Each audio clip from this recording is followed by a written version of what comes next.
now flex. Alive is one in the six. With the runner, boy, you nigga, no question. You would run a motherfucker high stepping. Hey, you never had a big enough weapon. Motherfucker never learned your lesson.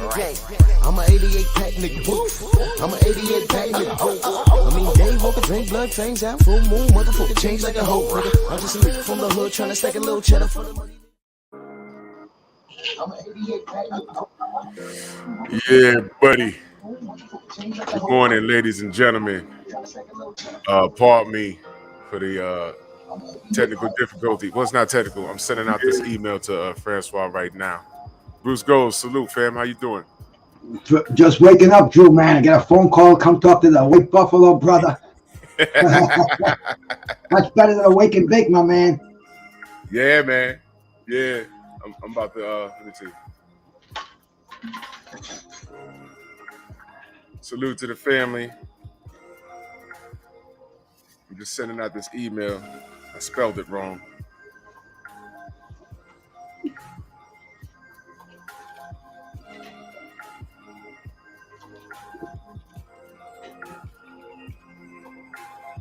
I'm never up, you know, I'm coming on a little early.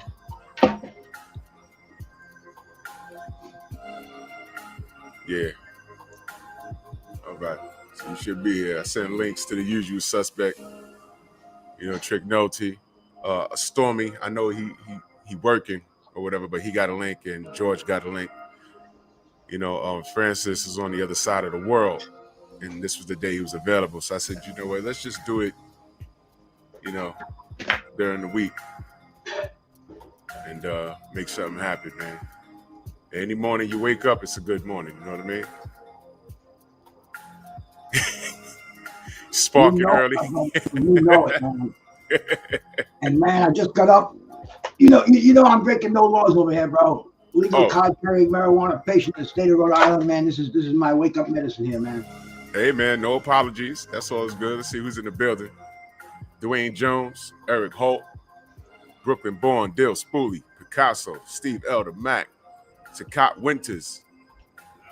Oh, you're here for the wall smoke? You know what, Mr. Winters, you know what? That's tomorrow. That's tomorrow, brother. Please be back tomorrow. Because I saw that.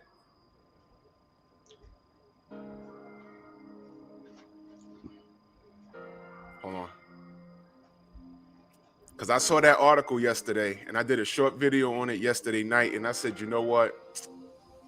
They deserve more attention because I don't like what they're trying to do, and I see the play. That's tomorrow. We're gonna talk about we're gonna talk to Francois Botha today, and Nico Walsh. We're gonna discuss that whole thing tomorrow. They need more attention, and we're gonna give it to them. So I appreciate you, Mr. Winters, man. Yo, come back tomorrow. We're gonna come back tomorrow also. We're going to get to that because I see the play, and I don't like what was said. It was disgusting. Like, I'm reading the article. I'm like, what are they doing? Why is he saying that? It's crazy. Mark Bookers, Steve Elder Mac, BBG, Mark Wonderlick, PJ's Big Dog, Andrew Gray, Windsor, what up?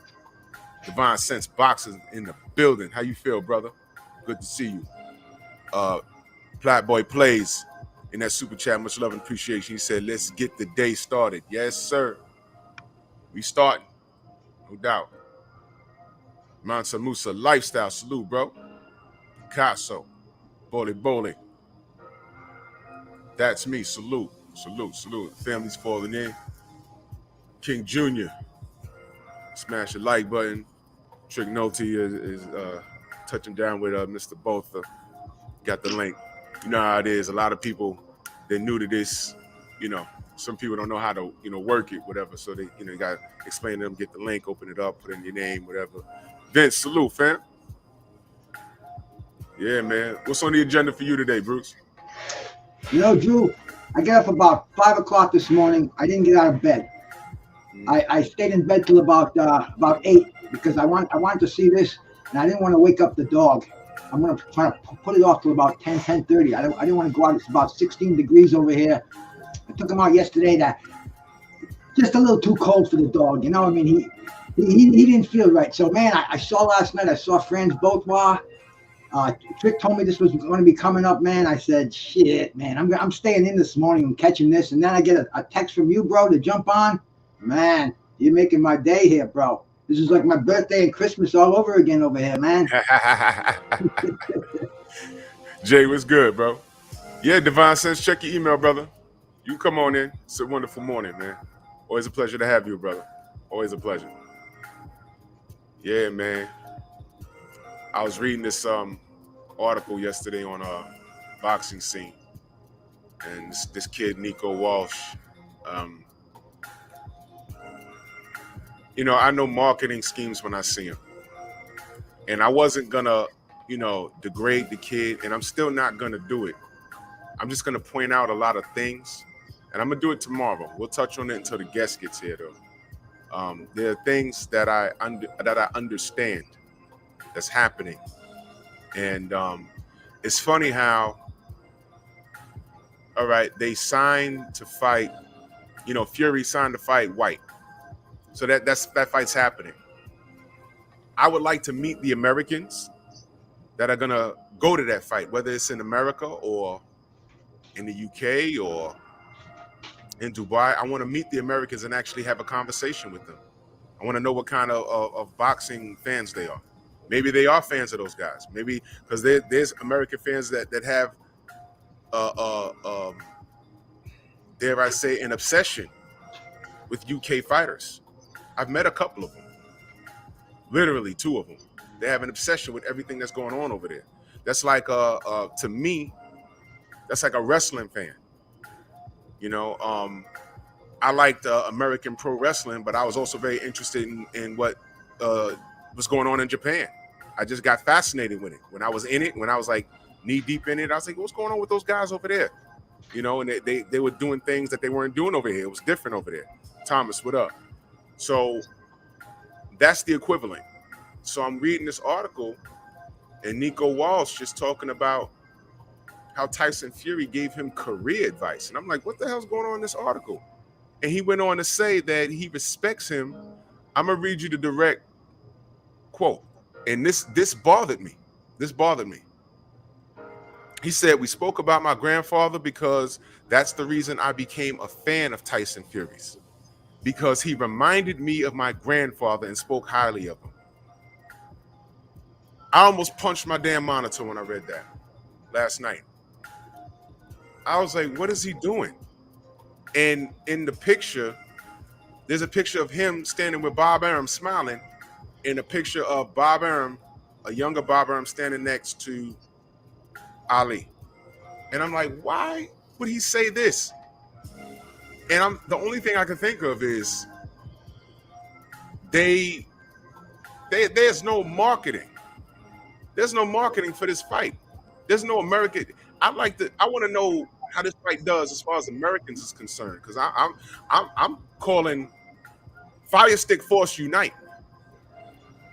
Fire Stick Force Unite. I'm not paying no money for that. I'm going to stream the hell out of it. I don't care about that fight. So I'm wondering, I'm like, they put this out and they're saying that this guy Fury is signed by the blood of Muhammad Ali.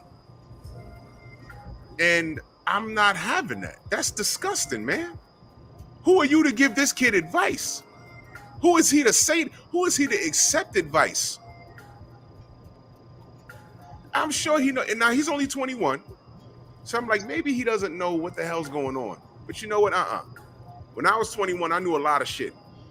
That right there,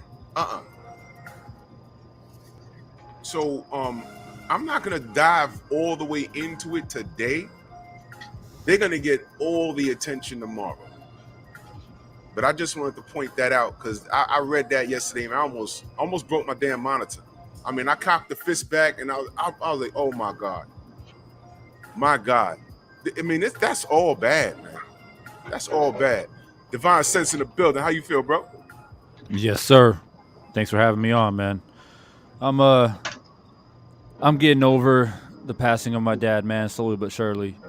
Tough times, man, but that's what we got to do, man. We got to keep going forward. Yeah, man. It's Divine. How are you, brother? Good to see you, Bruce, man. I've seen you around the circles quite often lately, man. You've been busy out here in the streets. Yeah, man. I just happen to be the right place at the right time. I'm the guy that's got nothing to do all day and all day to do it. So, man, my phone's sitting next to me, and anybody wants to talk boxing, bro. Especially we start talking 90s boxing, and we get into some of the cats from the golden era that I grew up with. It's a pleasure. It's like waking up to Christmas, a kid waking up on Christmas morning when that phone went off, man. Yeah, man. Definitely. How's the weather out there, Drew? Getting any warmer yet?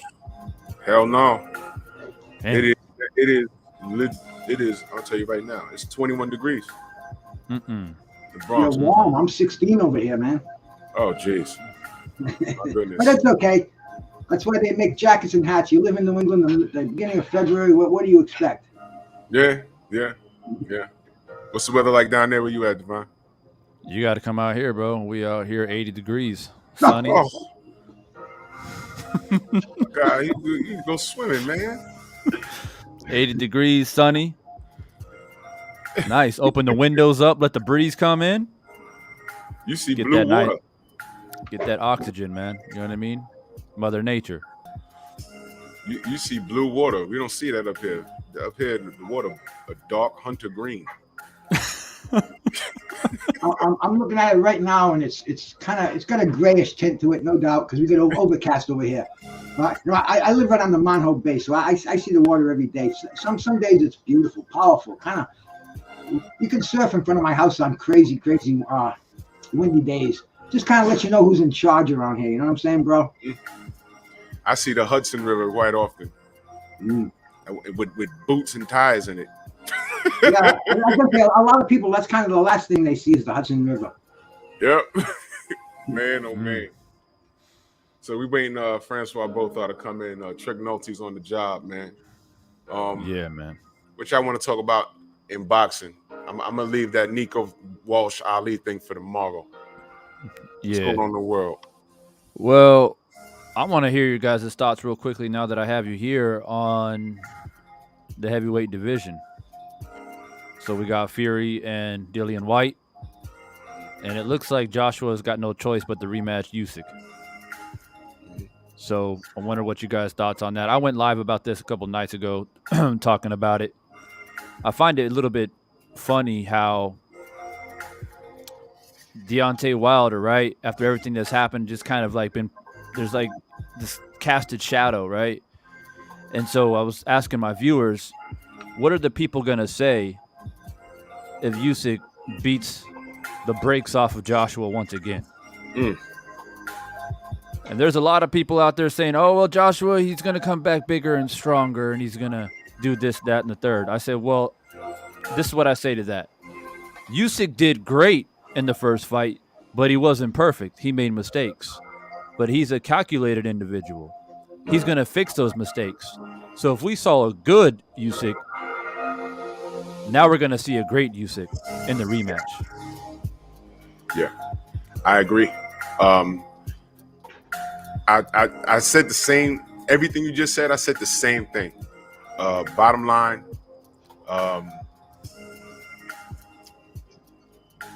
Usyk fought one way. And AJ was the one, it was AJ's, being that Usyk was winning the whole fight, it was AJ's responsibility to make adjustments. And for whatever reason, he just couldn't do it. He couldn't do it. So Usyk didn't have to do anything outside of what he already did.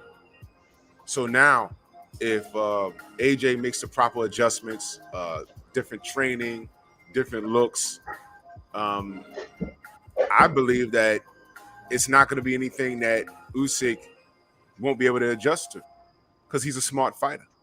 He's proven that. He's a smart fighter. He's tough. He lumps up pretty easy, but he's a smart fighter. And I say this with absolutely no malice. AJ's going to have a problem. If whatever adjustments he comes in, if he tries to fight big and walk him down, I think Usyk will be prepared for that. If he tries to like lean on him and impose his size, he's going to be ready for that. that left hand landed whenever he wanted it to. And what do we always say? We've been saying this about AJ. It's target practice. His head movement is just not there. And we weren't being like, we weren't hating on him. We just say, yo, look, he got to fix that. And that's why we always pick Deontay to beat him. Because his head movement is not there. You throw a punch, it's going to land. Yo, was it your channel when somebody said that Wilder ducked Joshua? Oh, they say that all the time. I was over on somebody's page, and someone was like, "Oh, well, you know, I want to set the record straight. Wilder ducked Joshua." I was like, "What?" They say that on all channels that speak highly of Wilder. Someone slides in and tries to say that, and it's just not true. I don't argue that anymore. It's just not true. If you were here for the whole fiasco, you know it's just not true. It's just not true. You could sum it up. So, you know what? I used to have it. I just redirect them to the BFTV. He did extensive videos on it with timelines and articles, the facts that support everything that we're saying. Yo, look, man, if a fighter ducks, we call it out. We don't care where he's from. I mean, didn't we say that Tank Davis ducked Lomachenko once upon a time? He did. He did. There's no getting around it. He did. He ducked him. That's just, it happened. It's true. If he ducked AJ, we'd be on here saying, "Yo, Deontay, what the fuck? Stop ducking this kid. Knock him out. We think you could win." All right. Lomachenko ducked Devin Haney. It happened. But what more do you got to do though? You knock out Ortiz in the rematch. They ask you straight about Joshua, and he said, "I want to knock him out." What more do you got to say? You know, you could do no right. There's a difference between supporters of the sport, like we are, like the brother Bruce Goes is, like many of us are. And then there's people that are fans of fighters and people that just hate fighters for reasons that they can't even explain. Prime example, that's why I'm asking. There's no buzz for this Fury White fight here. Maybe in the UK they going crazy. I don't live here. I don't live there. But here in the States, where are those Fury fans? Why aren't they making video after video about Tyson Fury? And why aren't they excited about Dillian White? Where the Dillian White fans? 1 billion days. I'm the #1 contender. And they weren't fighting hard for him. He had to fight for himself. And then they were talking about step aside. Fury did a post and called AJ stupid. AJ and Hearn stupid for sidestepping $90 million step aside money. Now this is Fury. We can never believe what he says. But I also read somewhere that there was $155 million laying on the table that was put aside for AJ versus Fury that was just sitting there in Dubai. I don't know the specifics. But then I said 90. Who doesn't step aside for $90 million? And I said, if AJ steps aside for 90 million, but wouldn't accept 50 million from Deontay, that guy's the biggest coward in the world. But $90 million is a lot of money to step aside. That's a lot of money. So I really don't even, to be honest, I don't believe that number. The more that I thought about it, I don't believe that number. But I mean, what more? Deontay could do no right. I've accepted that. In the eyes of many, he could do no right. Okay, he's gonna be one of those unappreciated fighters. Like, damn if he does, damn if he don't. Damn if he does, damn if he don't. You know, like how no one likes to, but everyone forgets Julian Jackson. No one really talks about him much. But he was damn good. Very good. He was damn good. There's a lot of fighters throughout history that did a lot of great things. They don't talk about it. How many people bring up, I don't know, Hank Armstrong? These names get overshadowed by the Sugar Ray Leonards, by the Floyd Mayweather Juniors. They get Cesar Chavez. They get overshadowed. But when you talk to those fighters I mentioned, they'll bring up those guys. Talk to James Toney. He'll bring up those guys. Yeah. You understand what I'm saying? So Deontay Wilder, he was underpromised in this business and he overachieved because he wasn't supposed to leave Alabama. I remember reading everything. Facebook, YouTube. Oh, he's the brokest heavyweight champion you ever seen. I'm not counting his pockets, but this is what they were saying about him. The brokest heavyweight champion I've ever seen. He can't even sell out Alabama. What happened to all of that? Now, he went from that to being the face of boxing with skinny legs, and he can't windmill Wilder, all of that stuff. You understand what I'm saying? So they're trying. The difference here is those guys like, I see you, that's me, Gerald McClellan and Julian Jackson, all of those guys, they didn't fall under the attack that Deontay Wilder fell under. All right? Deontay Wilder was falling under an extreme attack. And that's why I said, look, man, the man did. I don't get it. I don't understand it, especially the American fan base. I don't understand it, but then again, I do. And when I make certain points, it's, oh, you're playing that card. You're playing this card. I said, I'm not playing the card. You explain it then. You explain it. Oh, windmill Wilder, knockout. Oh, he don't know how to throw a punch. Knockout, knockout, knockout. Then you turn around, he has like one of the highest KO ratios in the history of the sport. What is your problem? You're complaining about how he throws a punch, but for 10 years, you told me you hated Floyd Mayweather? Drew, I'll say this. You don't knock anybody out? Anytime I get into an argument with Fury fans and they say, oh, he was just a one-hit wonder. Just a guy with power. That's all he was. And I just say, well, why was Fury climbing his ass off the canvas then? 4 times. Not once. Not twice. Not 3 times. 4 times. Yep. I mean, why? Come on, man. Man. Because he got lucky. You get lucky 4 times? God damn. I should go to the casino then. He ain't got no skill. I was talking about this with Tay Jones last night, man. He ain't got no skill. That's impossible. Coach Mustafa was on Tay Jones Live last night. He said that's impossible. The man has skill. It's just that it's a bully mentality. Once something is said enough times, people believe it. And these are the people believing it that people that don't know boxing, they just regurgitate what they hear from people that they feel know boxing. And reality is they don't know boxing. They just want to see Wilder lose. That's all it is. That's all it is. There's no sugarcoating. They just want to see this guy. They want to see somebody who can withstand this boogeyman. They've made Wilder out to be the boogeyman. He's knocking everyone out. Sometimes less than 3 rounds. Devastating knockouts. And they built up this mountain of fury, right? He's the mountain. He's coming in. He's too big. He's too strong. This, that, and whatever. But on that note, just real quickly, Fury, Dillian White. I brought up a question on my live, and I said, what kind of Fury are we going to get? Then I had a Fury fan call in, right? Didn't know who he was. I gave him a chance. And he tried to come in and say, oh, I like Wilder, man. It's all good. Like, I respect Wilder. But I want to talk to you about Fury. I said, okay, man, what do you got to say?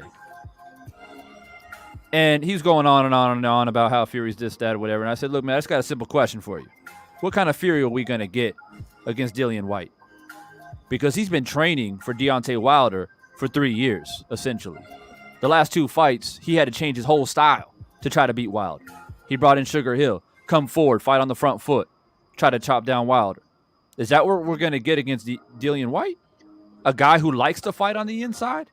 A guy who's comfortable on the inside? A guy who likes to go to the body? Or are we going to get bouncing on his toes Fury like we saw against Klitschko? What are we going to get? And he was like, well, I don't know. We have to see. And I said, well, my question is then if he's going to box, then he doesn't need Sugar Hill anymore, right? So he's going to change trainers again? Oh, well, Sugar Hill didn't mean anything. He adjusted accordingly in the ring. I said, man, get out of my channel. Get out of here. Man, there's so many. As far as I can see, all Wilder has to be is that knockout artist, because they go down in history. We're still talking about Ernie Shavers. We still talk about Max Baer. One of the greatest right hands in boxing, bro. And that's what Wilder's going to be known for. And then I just want to see him do some more damage to some of these mouths in the heavyweight division, man. I would if he retires, God bless him. He deserves his retirement. But if he comes back, I just want to see that one-hit wonder. Put out some nice one hits on some of these mouths in the heavyweight division. You know, show them what it's all about, man. Because power is the game. Power is what we want to see. I mean, I go to a baseball game. I want to see the grand slam. I want to see the home runs. I want to see the Hail Marys. And that's what Deontay Wilder brings to the table. Anytime in any fight, one punch and it's over. And you know, unfortunately, last time it didn't work. But hey, it's back to the drawing board, man. That's what boxing's all about. You know, we learn, we get new trainers, we learn different angles. And Deontay, man, we all know he went from a beer truck to a boxing ring. He didn't have much of an amateur career, but yet he still bronzed out in the Olympics, man. So I mean, there's untouched potential there. And you know, don't write off Deontay Wilder because you know that fucking sledgehammer will nail you anytime in any fight, man. And to your point, Bruce, since when have we hated a heavyweight who knocks out damn near every opponent that he gets in the ring with? I don't know. I don't know. I've never seen anything like this. It's crazy. I've never seen anything like this. People develop too personal a relationship with boxers. They don't look at the sport for what it is, and that's their business, and that's something I just don't do because you know, I don't think anybody out there can tell me who my favorite boxer is. My favorite boxers are all buried, man. You know, I watch the sport. Whoever wins, whoever loses, it's fair game, and I'm not going to lose a second of sleep over it. I want to see competition. I think Wilder can blow the heavyweight division apart. I just think it's going to be happening again because it's so stagnant. When is a heavyweight champion ever held on to a title without just defending a rematch for 2.5 years, man? That just doesn't happen in boxing. This is a new era. I'm an alien in this boxing era because I come from a time where the baddest fought the baddest all the time. Very, very few fights in my day can I say didn't happen. You know, most of the fights we wanted to see they happen. Or you know, like Tony Ayala, a crash course with Roberto Duran, but Tony Ayala gets in trouble with the law. You know, that fight never materialized. And the same thing with Lewis and Riddick Bowe.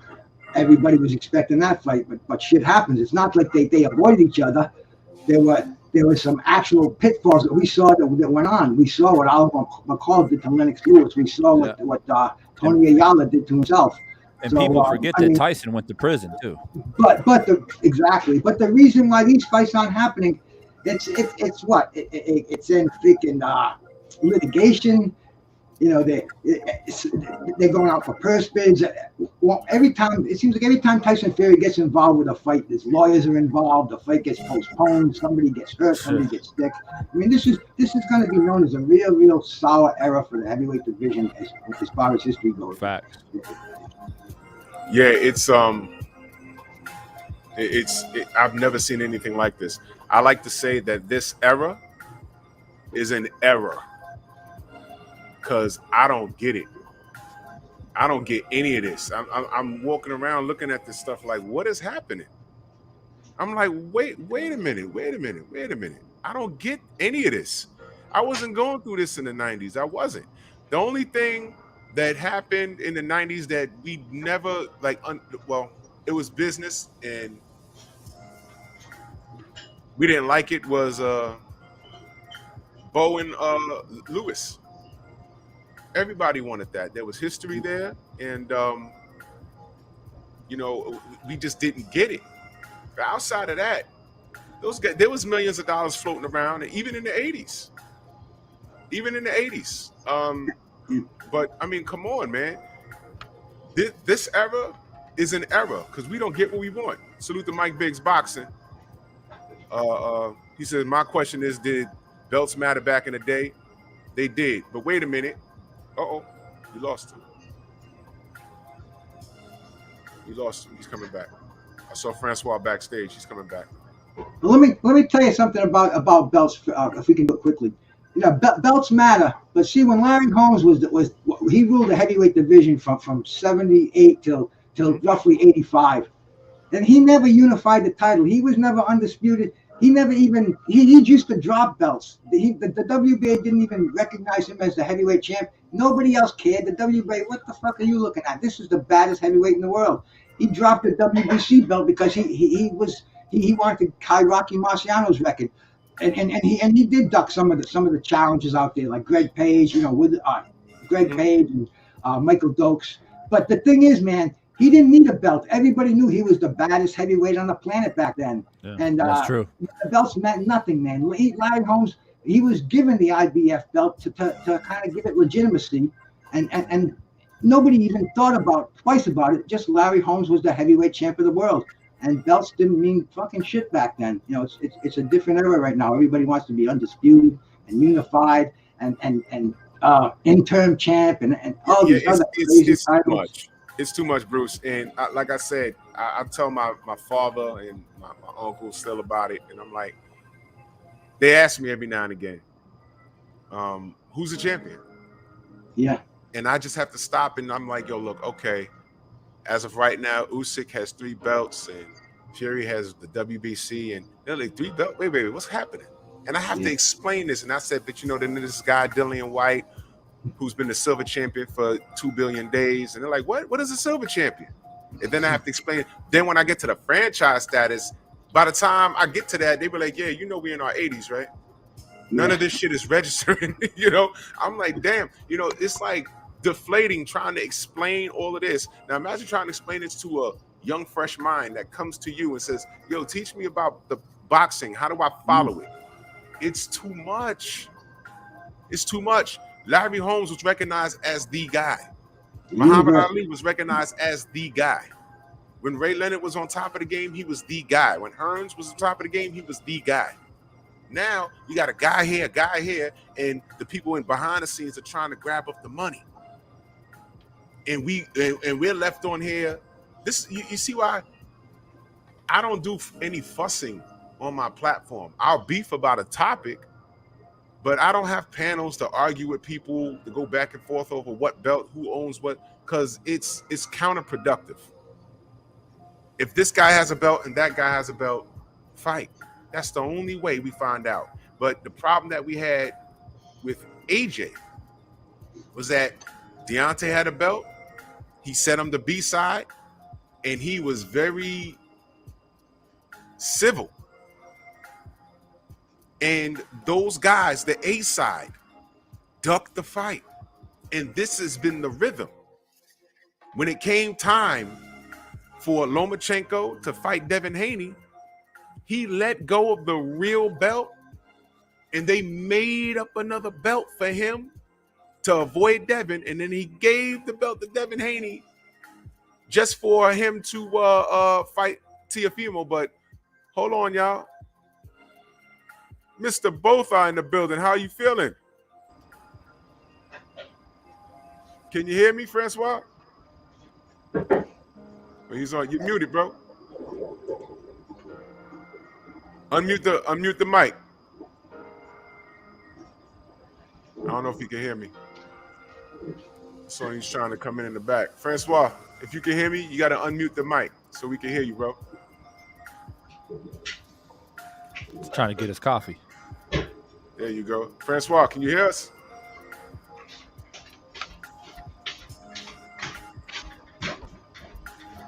Francois.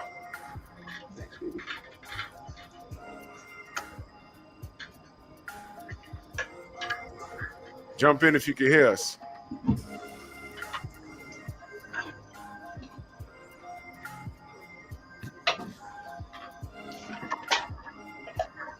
I'm gonna leave him there. I think Trignolti's helping him. Oh wait, there you go. Oh wait. Yeah, he's having a connection issue. So let me take him out. He'll get it together. Yeah, this is this era of boxing is an era. This era is an era. I don't do nothing. I don't do any of this. This is ridiculous. This is ridiculous, you know. we're in a time where we have to be super patriotic, super Americans. We can't just be Americans. We got to be super Americans. We got to bleed red, white, and blue, and we got to love the president no matter who's in the White House. And anytime anybody ever says that, just ask them, what has America done for you lately? yeah, what have you done for me lately? What have they done? Right? We supposed to love America unconditionally, right? So, but then you draw the line at boxing, though. Deontay Wilder held it down in the Olympics. He was the only person to get a medal in boxing in 2008. And then what did they say? Oh, well, it was bronze. So what? He got a medal. They tried to cut this man down in every direction. They tried to cut this man down in every direction. It is disgusting. It is disgusting. And the fact that you let this foreign guy, because I'm talking to the super patriots right now. You let this foreign guy come in there, do what he did with the background that he has. He rubs elbows with criminals. That's a fact. And he comes in here. He wins, allegedly, because we know the real story. And then saying, bye-bye, Miss American Pie. Not once, but he did it twice. He did it on Bob Aaron's birthday, by the way. Where y'all Patriots at now? But that was okay, because it's just sports, right? It's just sports. I mean, this is sickening. This is sickening. All right? And you American fans ought to be ashamed of yourself. And that's why I asked, are y'all really stoked for this White versus Fury? Are y'all stoked for it? Because I don't see anybody talking about it. If Deontay Wilder comes on anybody's platform right now just to talk about what he's been doing in his off time, there'll be more views. There'll be more views on that stream than there will be for a Tyson Fury fight. Those are just the facts. I see Francois, he's there. I think he's having a connection problem. Francois, if you can hear me, just jump in. Just jump in when ready. Yo, Drew, you would kind of expect people from the UK coming in supporting Fury and saying the dumb shit that they say, but to have Americans follow suit is highly disappointing. It's very disappointing. It's very disappointing. And that's what I don't understand. It's very disappointing. Hold on. Take over for a minute, Divine. Let me find out what's going on here. Yeah, for sure. Yeah, the same thing happened last Friday. I was called just like this. I was called to be on a panel with Ray Mercer, and Ray came on and he was spitting gems, man. It was cool, and all of a sudden, technicalities. After about 20 minutes, we lost the connection. He's going to do it again, but man, I mean, it's always going to happen. When you got a guest coming in here, celebrity guest, and technology. It's crazy. I come from the generation where I went to an elevator, Devon, and there was a guy dressed up like a general there who used to press the buttons for us to get to the floors. So that's how tech savvy I am, man. But and I just got lucky. I got an old dinosaur computer. A couple of my buds are geeks, and they just hooked it up for me with a camera and a microphone, and here I am, man. It seems like I have no problem getting on and staying on, and that's from a guy who I don't think I had an email address 10 years ago. Yeah, I mean, my grandma still uses a computer that she's used for like 30 years. Just keeps going, and she never updates anything. Takes her forever to do stuff, but she just says, I know how to use it, so why do I gotta change it? I said, okay, fair point. Yep. Fair point. And sometimes it's overwhelming, the things that we get on here. And man, Frans Botha, I think he lives in California now. I know originally South Africa, and when I talked to Trick, I thought he was still in South Africa, maybe communicating from there. I don't know, but the beauty of this is we can deal with people on like look, you're in Thailand, I believe. Yeah. Wow. I mean, this is Yes, sir. It's so international. So Frans Botha, that would if he's in South Africa, that's going to be one big triangle, man. Yeah, it's crazy when you think about it. And I was just browsing over and refreshing on Botha's resume, man. He literally fought everybody. Oh, everybody. Yeah, I saw many of his fights. Many of his fights. Yeah, I mean, I'm the youngest one here. I think Drew's probably got about 10 years on me or so. So 90s boxing, I was like a little kid, like very little kid. So some of it I remember, some of I don't. Late 90s, yeah, I got more memories of that. But the mid 90s, not so much. But I definitely remember Botha and his fight with, Tyson and Holyfield and those guys. He's coming, y'all. He just had some technical difficulties. He's all the way in South Africa right now. Yeah, he's in South Africa. Yeah, he's in South Africa right now. So, it's just a little technical difficulties. And I think he might be in the gym. He might be in the gym, too. He's still putting in work. White Buffalo. Hey, yo, Drew, do you know if Shannon Briggs did that fight with, who was he supposed to fight, that MMA dude? Oh, did they fight yet? Rampage Jackson. No, they fight yet? They ain't fight yet, but them trolling each other, that's hilarious, man. Oh, my God. Shannon Briggs cracks me up. Man, do you see what they're doing to each other on Instagram? Oh, my God. It is hilarious. I mean, the man, listen. That is so funny. What I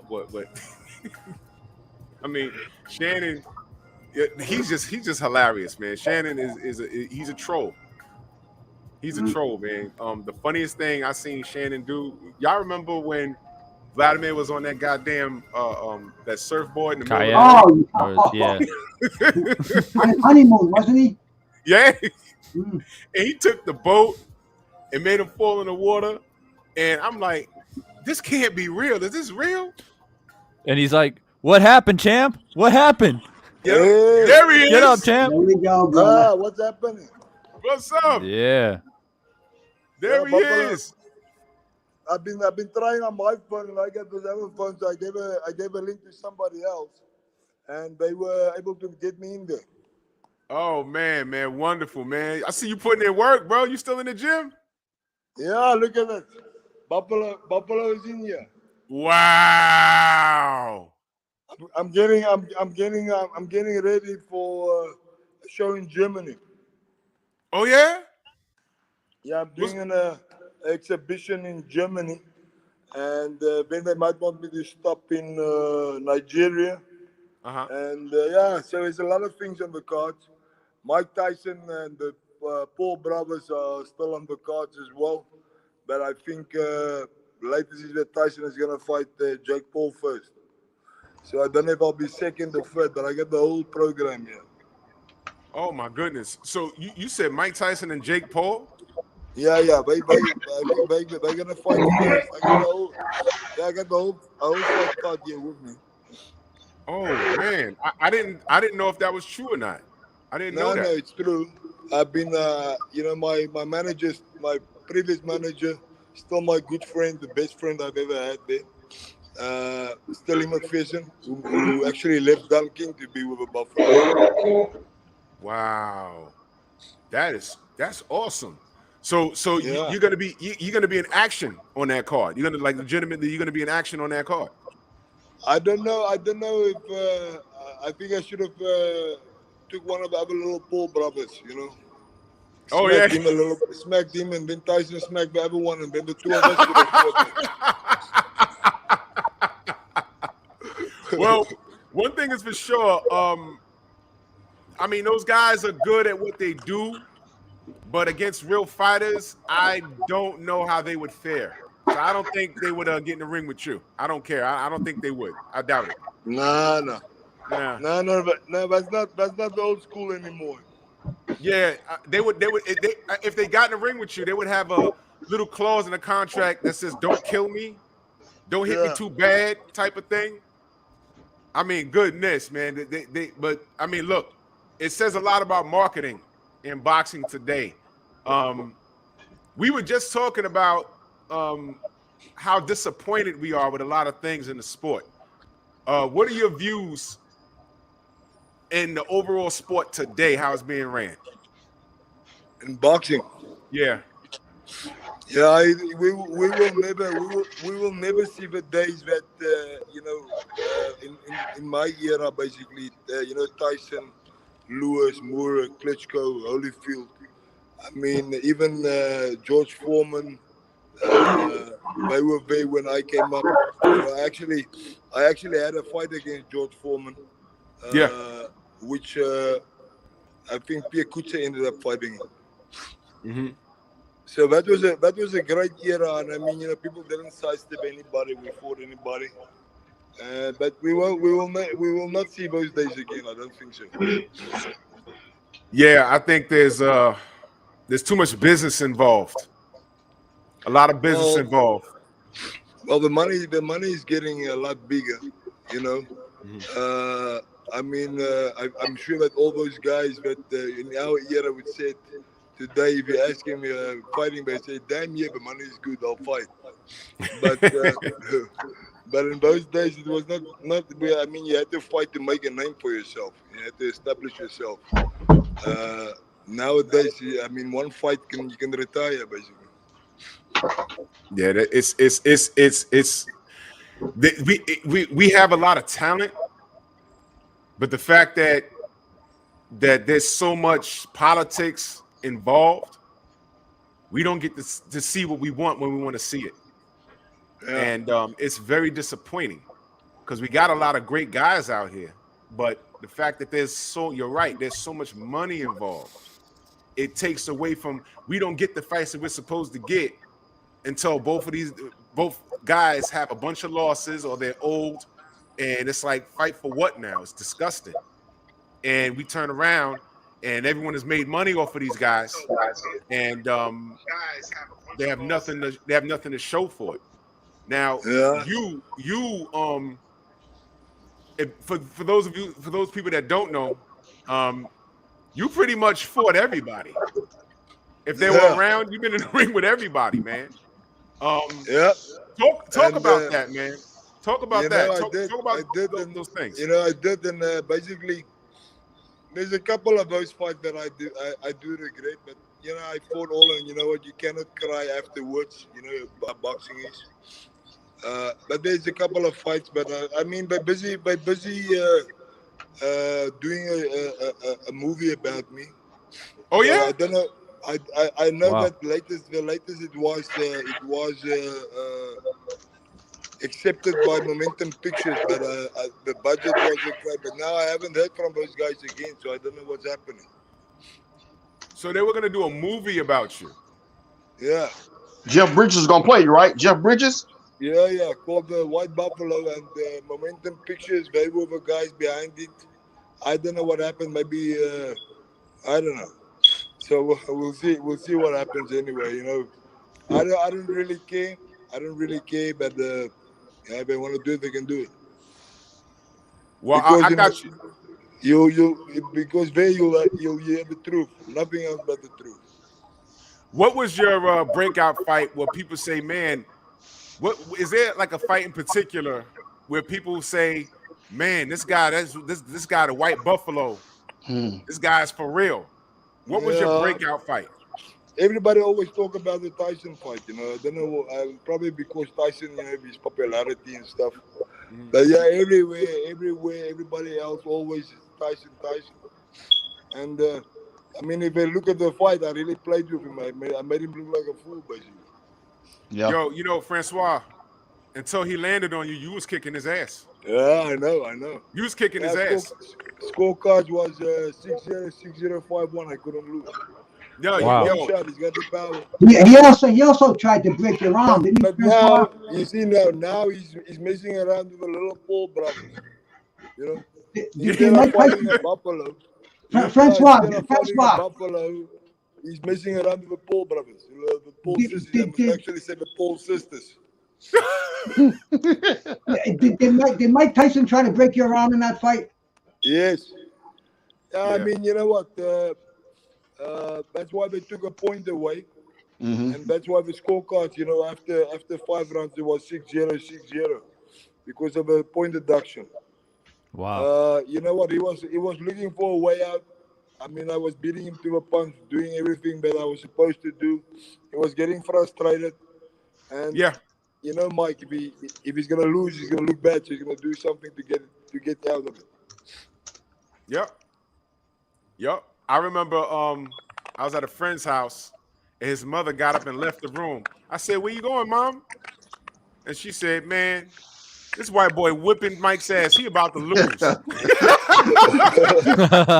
I said, "Yeah." I said, "Man." I said, "If this go to 12, Mike can't win, man." I said, "He's getting his ass kicked."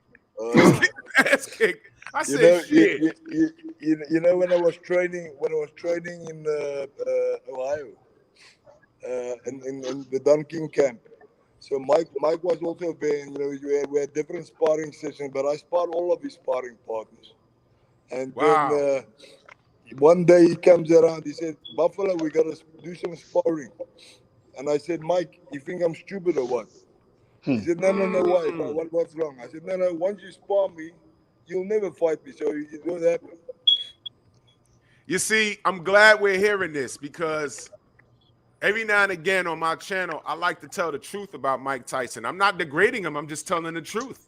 Yeah. And there's more legend. Like these kids that are born in 2000, the late 90s or whatever, by the time they hear about Mike Tyson, they think he was this unstoppable, unbeatable force. And that was not true. Yeah. The guy was flawed. The guy had flaws. I heard stories about his training camps where he was getting Oliver McCall was kicking his ass in sparring. No, the guy was not he wasn't like this unbeatable force. He was tough. He was getting knocked out in sparring before he got knocked out against Buster Douglas. That's right. 100%. Greg Page dropped him. But I mean, we don't see that. I mean, the public don't know nothing about it. I mean, we know as fighters that your preparation is actually much harder than the fight. The fight's easy, but the preparation is hard. Yeah, and Mike was okay, but there was a machine behind Mike.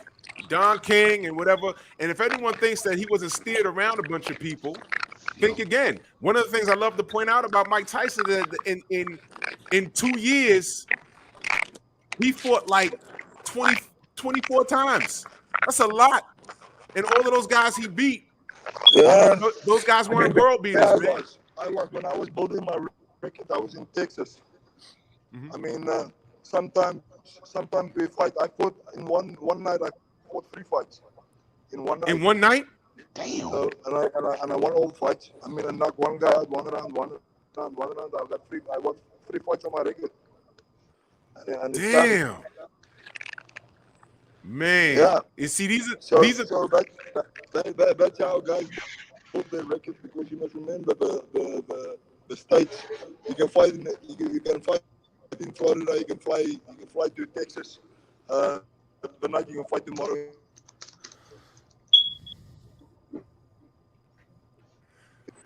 See, these are the things that people don't know about boxing. By the time this audio's gone.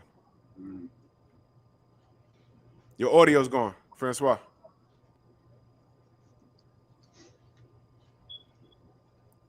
Audio. But he might have to log out and come back in. He's got someone helping him. Yeah. Don't they look like hitmen? Don't they look like hitmen when they like you laying on the ground? You got any last words?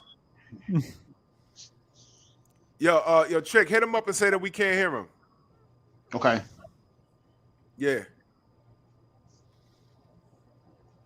Tell him log out and tell him to log out and then come back in.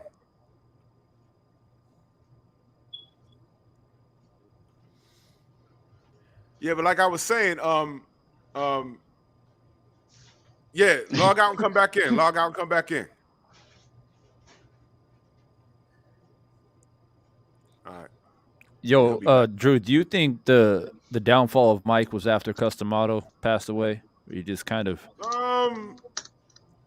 I mean, we all deal with became a losses. Maybe all right, here's what I could say. Did he lose? How many fights did he lose after Customato? All of them. All of them. Well, not all, but No, he not lost all. all the important fights. All the else. I think when he got away from Kevin Rooney, I think that's when he started. We got away from Kevin Rooney. That's my The Kevin opinion. Rooney situation is for real. Well, see, when Jimmy Jacobs died, Customato, he Buffalo's back. Go. Buffalo back. Yep, Buffalo's back. Yes, sir. Yeah, what but we was okay. Let go me ahead. see. I wanna wait. Your speaker. Hey, you know, Fred, I'd like to hear him talk about the Black Rhino. Okay, that Anthony, draw. can you hear me? Yes. Yeah, that fight. Okay, Friends. yeah. Okay, The so Black- I want talk about your fight with the Black Rhino. White Buffalo boxing and fitness. Oh, that's what's up. So, can I see you now? We're seeing me. Huh? Yeah, we can see. We can see. Man, that's a hell of a gym, man. That's a hell of a gym. That's nice. Somebody hit You the gonna throw a bag. hook on that, Drew? You gonna throw a hook on that? Hell yeah. Somebody's hitting that heavy bag. Yeah, that sound loud. Who's hitting that bag? You got it, Trey. Oh yeah. Who's hitting that bag? That's only Baturbia hitting that Anthony. bag. Yeah. Okay, yeah, but sounds a little bit. I'm back now. You're back. Yo, listen. Tell us about when you fought the Black Rhino. Talk about that fight. I'm a Black Rhino. Yeah. Clifford did and it was called actually the fight was called the Call of the Wild. White Buffalo against the Black Rhino. And that was a good fight. It was in I believe it was in Mississippi. New Orleans. New Orleans. Or New Orleans. It was in New Orleans. So That's yeah, his but the backyard. Buffalo just stampeded over the Black Rhino. That was a big night on NBC. They were really playing that up, the Black Rhino and the White Buffalo.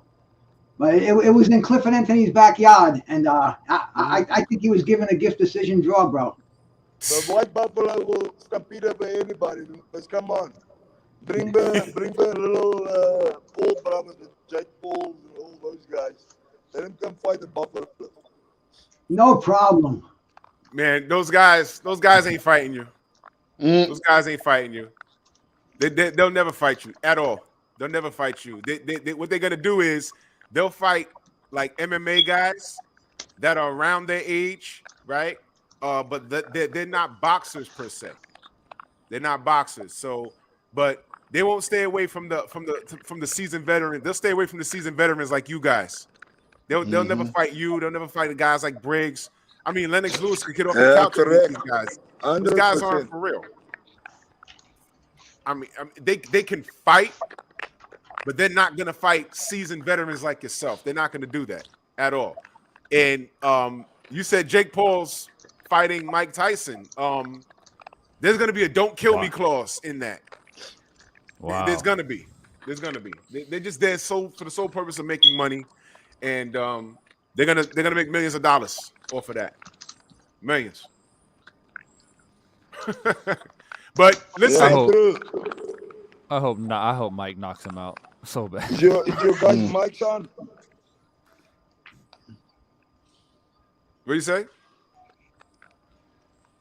Anthony, Yeah. is your mic on? Is everybody's mic on loud? Yeah. Yep. Y'all hear me? Yep, we hear you. Loud and clear. Yeah, we can hear you. It was breaking up a little bit. I couldn't hear so well. It's okay. But yeah, we're gonna stay in touch. I would like for you guys to stay in touch. Let the Buffalo. Did you guys see the gym? The little what we doing? White Buffalo boxing and fitness. Absolutely, bro. We appreciate you. So I mean, there's so many fans. Like you got so many fans, like in Japan, everywhere, and everybody would want to train with White Buffalo. So we're opening this. We're gonna do a live streaming, so we can train with the Buffalo. And later on, you know what? We can bring you down. You can train with Buffalo. Get some. We talk about the past, memories, and all that. Oh man, that'll be great, man. That's great. Hey, where are you at in South Africa? My thinking about the streaming is, you know, Shannon Briggs, all my guys I fought, Holyfield, Lewis, all those guys. I mean, they can do. Where you gonna get a chance to train with the White Buffalo and with an opponent, let's say Tyson or Holyfield? You know, now you're gonna get the opportunity to where you can basically train with, you know, me and the opponent and me. When you coming to the States? What's that? When are you coming to the States? I'm going to Germany in next month. Germany and then Nigeria. So far, I got nothing lined up for the States. But you never know. The next phone call, you know. Hey man, well man, look, bro, we appreciate you, man. We appreciate you. Your record speaks for itself. It also all depends on how you guys promote the White Buffalo on your side now. It's weird. Tell the US public that the Buffalo is lean and mean and hungry. Yo, man, we're gonna campaign for you versus one of the Paul brothers. Yo, Francois, thank you so much. Neck bones and rib bones. That will be it. Yo, thank you so much, bro. Thank you, man. We appreciate you, man. We love boxing. Thank you, guys. Listen, thank you. Hit you up. I'm sorry. Thank you, Frans. Thank you. Yeah, I'm sorry. You're looking great too, man. You're looking great shape. Yeah. You finally we did it. Okay. Thank you, man. No We're problem. gonna be in touch. We're gonna be in touch, Francois. We appreciate you. No Thank you so problem. much.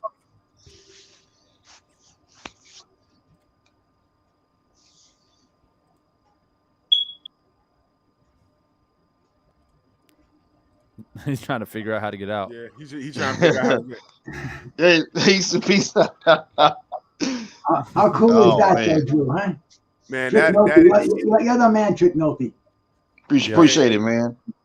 man, listen, man, that man, I'll tell y'all, man, Trick Note to be on the grind, man. When he hit me up and said, yo, we got Francois Botha, I said, what? Gotta get him in, man. His box rec, man. Listen, he didn't win them all, but he fought everyone. He fought everybody. Yep. He fought Michael Moore, Mike Tyson, Shannon Briggs, Lennox Lewis. You know, I wanted to ask him because he did win the IBF title. He beat Axel Schultz, but he was Germany. He was stripped for PEDs right after that fight, and then he fought Holyfield for the vacant title. But I'd like to know if you want to talk about that. Oh wow. Yeah. Man, you know what? That's another guy I would love to talk to, Axel Schultz. I would love to talk to him. Nolte will get him. Don't you worry. Axel Schultz got robbed. Get him. He got robbed against George Foreman. Yeah, he did rob him. Clearly won that fight. He clearly won that fight, and that a was lot a of people got robbed popularity against thing. George Foreman. Yeah. He lumped George up. He was showing a lot of angles. He was fighting in the pocket. He was in and his out. And they went to the cards. I said, man, I don't know about this one. And when they said, George, I said, oh man. Was that after he came back? Oh yeah, I think that might have even been George's last fight, if not the Briggs fight. But George didn't fight much more after Axel Schultz. I think he dropped the IBF title. I think he didn't want to deal with any number one contenders anymore. Yeah, I'll tell you what. Go ahead. I was just gonna say, I tell you what. While we've all been kind of sitting here chatting, I've been watching the Tyson Botha fight, man, and Botha was looking good. He was looking real good. You know what is impressive watching that fight right now is how light he was on his feet to stay away from Mike. Yeah. Yep. Every time Mike tried to lunge in and do that peekaboo style, he just stepped back and he threw a big right hand. He was beating Mike's ass. Yeah, and y'all know what I want to ask him. When he won the IBF belt, I kind of heard behind the scenes that Frank Bruno, I guess when he got stripped, Frank Bruno they were pushing for him to get stripped because they was gonna try to make the unification bout between him and Frank Bruno, but Bruno didn't want that smoke. They're pushing for him to, so end up getting stripped. That happened? Word? Yeah. Wow. Well, yeah, because Bruno had the WBA belt, and they were supposed to do a unification bout with him and Frans Botha, but both ended up getting stripped. I heard behind the scenes that Bruno was pushing for him to get stripped. He didn't want to fight him. Now you got to get him back on here, Drew. A lot of questions we have to ask him, brother. Yeah. I'm getting back on. Get a bit. Yeah. I definitely want to get him back. I'm sorry, not Frank Bruno. I mean Bruce Seldon. My bad, Bruce Seldon. That's okay. Bruce Seldon. Okay. Yeah. I was wondering. Bruce Seldon? Okay. Yeah, Bruce Seldon had the WBA belt. Oh, I said Frank Bruno. Bruce the Chin Seldon, man. Yo, did we catch him? It was a bad name back then, bro. Did we just catch him after his workout? He was in there putting in work. Yeah, probably so. I mean, it's like 4 o'clock over there, man. PM, something like that. Yeah, I'm glad to see he's not talking slow or nothing crazy like that. Yeah. Right. You know, And the punches that he was in there with too to still have his wits like that. And I mean, he fought Lennox Lewis. That ending was ugly, man. That was Michael ugly. Mora. Yeah. But that goes to show you that those are quick shots. A lot of the damage that these fighters suffer be in the gym during these training camps and with these sparring partners that you don't even know about. Countless rounds. Right. Those rounds that are not aired. Like no one knew that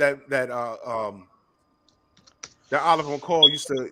I think Oliver McCall was Mike Tyson's chief sparring partner, and he wasn't showing up to get his ass kicked. I heard he used to put the beats on Mike. I was just about to say that. People got to understand, sparring partners, they get called in. They're trying to make a name for themselves too. They're they're not trying to go in there and just get beat up. They're going to go in there and try to, number one, they want to prepare the fighter that they're working with, and number two, they're trying to get the experience. And three, they ain't trying to go in there and look like a sucker. They're going to try to put in some good work. And then on the other hand, you'll get these champions bringing in sparring partners just so they can make them look bad, to put hurtings on them, to get press releases, to get clippings. Yeah. So it's a tough You get game. that too. People don't understand the fucking wars and sparring that go on. I mean, these guys don't hold anything back anymore. That's why they're getting these a lot of injuries, a lot of head damages, because it's like for instance, I was talking to somebody that they were working in the Kronk gym when Emmanuel Stewart used to step out. That's when Joe McClellan used to get in the ring and want to fight anybody in there, fight Leon Zababa, want Thomas Hearns. But when Stewart was there, Stewart kept the order. But boxers, they're warriors, man. They don't care if it's in front of 10,000 people. They don't care if it's in front of the the boys in the gym. The real warriors, they want to get it on, man. It's boxing. That's the sport we love. And and speaking of sparring sessions, we know about Floyd and Paul Spadafora, but remember we had Quincy Taylor on the show, and he talked about knocking Sugar Ray Leonard out on April Fool's Day. Yeah. Damn. Yeah, he did. He did speak on it. He did. Yeah. Now, the average person won't believe it. Yeah, that's true. True story. It's a true story. Don't act like these guys in the limelight. They get beat up in sparring, so they know not to. So the shit won't happen in real competition. Sometimes it helps, sometimes it doesn't. Like we all knew. I knew the story about Floyd getting beat up in sparring, and then when Errol came along, all I did was match the name with the face. We all heard about it. It was like, the Floyd got beat up in sparring. It was a urban legend for a couple of years. And then when Earl was asked about it, true to his roots, he didn't speak on what happened in sparring. Because what happens in sparring is supposed to stay in the gym. Yeah. Right. And he didn't speak on it. But then, I forget which interview I was watching. He just said, we had a hard sparring session. And that's all he kept it. He ain't say what he did. He said, me and Floyd had a hard sparring session. And that's all it was. But isn't it because the sparring against Paul Spadafora that didn't go so well is when he kind of never allowed any cameras to be in any of his sparring sessions ever again? Yep. I believe it was that because the one we see on video, Floyd would literally laid on the ground like he was dog tired. He laid on the ground, and we had Paulie on the show. Yeah. He don't deny it. He beat his ass. in sparring. It happened. That's what it's supposed to He happen. went off the grid, man. He's went off the grid. I haven't heard anything from him, man. When I don't hear anything from these fighters, man, I start to worry a little bit. I haven't heard anything from Paul Spadafore in months, man. I mean, he used to text like every week and sometimes talk, and then like it's been like 2-3 months since I heard anything from him. And his Instagram has been inactive. I haven't heard anything from him. Did you hit him up? You hit him up? Yeah. And he mentioned when he was on the show that he was taking medication to keep him controlled. So it's a day by day thing. Trick. You have to get in touch with these guys all the time because man, you don't hear from somebody and. Like with Freddie, I didn't hear nothing from Freddie for a long time, man. I was like, man, where's Freddie? And all of a sudden, man, he called me out the blue. He said he got his phone was cut off or something. He couldn't. Something was with his phone, but he got him back. Oh, that's good, man. He had called me up out of nowhere one day. I said, Fred, you good? He said, yeah, I'm just walking around. He was walking around Philadelphia somewhere. He was just walking around. I said, yeah, I'm all right. Just doing something, and good to hear from him. But if you can get in contact with Spadafore, find out he's okay, and get him back on. I'm getting back on. Man, that was a great show when he was on, man. I like Paul. He had some life stuff going on, but I'm glad he's okay, and I hope he's okay now. I hope he is, man. Mm-hmm. I don't remember. So, remind me what exactly, derailed his career because he was such a shining star at one point. Stuff outside the ring. He had something. Yeah, drugs. I think he got into it with his girlfriend or something. What happened, Bruce? And he talked about it on the show. The drugs. The personal stitch was going on. It was too much. I mean, fighters today, what they're dealing with outside the ring, everybody what we're dealing with outside the ring, and to channel that inside the ring, and I mean, there's so many distractions. You got money now. You got drugs. You got women. You got family. I mean, it's a wonder that these guys can even get in the ring and fight at all with all the distractions going in. And that's how a professional boxer can turn it off. Can turn off the outside distractions. And channel it in the ring. It's a rare breed. That's why I love boxing and I admire these fighters so much. We just look at them when the bell rings and before the fights. So much goes on. I mean, and it's great that Trick brings them on here and we can talk about it. We can give these guys their flowers while they're still. They're still here. I mean, absolutely. That's what I love about the show, Drew. And with my brother Trick bringing on these fighters, man, and you calling me on here, man, bro. Divine. Listen, we're a community, man, and I say this all the time. Right now, there's 4 people on the screen. We're in different parts of the world. Trick in Texas. I'm in the Bronx, New York. Bruce, where you at again? You up the I-95? Bristol, Rhode Island. And Devon says, where you at right now? Yeah, I'm in Thailand right now. You see what I'm saying? I'd have never met these brothers, even in passing, and we're here because we love the sport of boxing. You're in Thailand, man? Wow. He's in Thailand. Back in the 70s, I used to get Thai sticks from Thailand back in the day, man. I got a bedroom upstairs, man, anytime, man. Yeah, we're gonna do some traveling, man. We all gotta get up, man. But this is what it's about. Yep. Because for years, the sport has slated me. It has slated me, and there's a lot of things I need to get off my chest. And unfortunately, out of my close friends, I'm the only person immersed into the industry like this. So I can't have these conversations. And when I got online, it is refreshing to get around people of like mind because I don't know everything. And I like to learn. Every time I listen to Divine Sense, I listen to you a lot. I might not be in the chat, but I'm there. I get a notification every time you go live. Bruce goes, you everywhere. You know what I'm saying? And every time you speak, there's something that I'm like, oh shit, I forgot about that. Stormy, Trick. I mean, bro, you still got old KO and Ring magazines in your crib, man. I used to buy those. You understand? I'm a nerd for this stuff, and I'm still learning. Scrapbook puts up a video, and every time Scrapbook Boxing puts up a video, there's something there that I did not know. That's what I love about this sport. That's it's the association. After the passing of my dad, man, it really made me think about something that I never really thought about before, which was my dad introduced me to boxing. And at the time, you're just a son following your dad. You're just like, all right, Dad. He's like, you're going to box. All right. But then I didn't take into account the history of the sport that he taught me. I was just learning along the way, but like learning about, Ali and Foreman and Frazier and all those guys in the heavyweights my dad would watch. And it's just like, it's so like invaluable, right? You can't put a price tag on that, because years later, I go on YouTube and start talking about boxing, not knowing anything about YouTube or how it's going to go. And here I am today, still talking about it and meeting you fine people to continue to discuss the sport of boxing. And that's what I always try to tell people on my channel. All we try to do is talk about boxing. All that other shit is irrelevant. We don't want to talk about that. You bring it to Bruce us. Gold. Wow. Look at that. Those magazines is old. What year is that magazine, Bruce? Wait, you on mute.